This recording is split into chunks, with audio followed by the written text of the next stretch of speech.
Hi there, I'm Laura, and I'm here today to answer this question. It asks us to solve this proportion for C.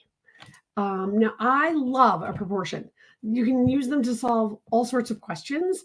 Um, Anytime you can set up two ratios equal to each other, and one piece is missing, or you're solving for one piece, it's a pretty simple process.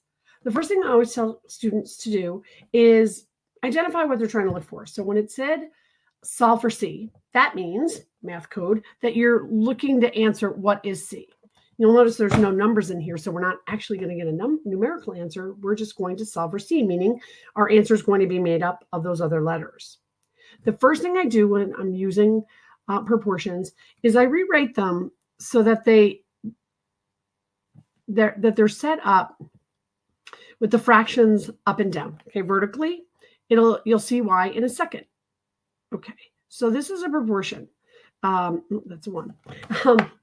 You can see it's two fractions next to each other with an equal sign in it. So it's two ratios set equal to each other. And when that's the case, we can use the rules for proportions to solve for it.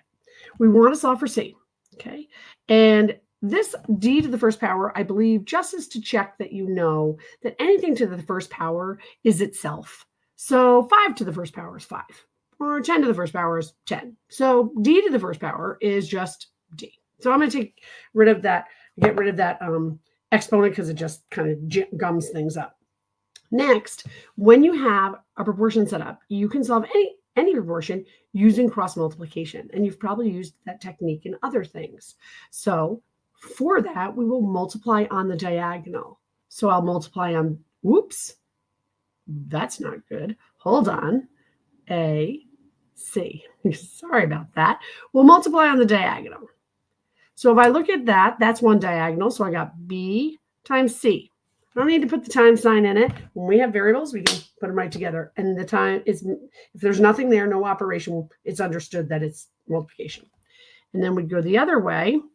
And if we went multiplied on this diagonal, we'd get A, D.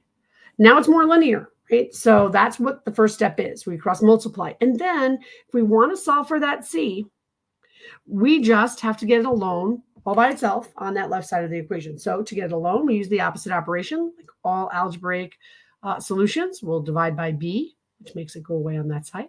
But we also have to do it on this side. What we do to one side, we do to the other. And so in the end, I got C equals A, D over B.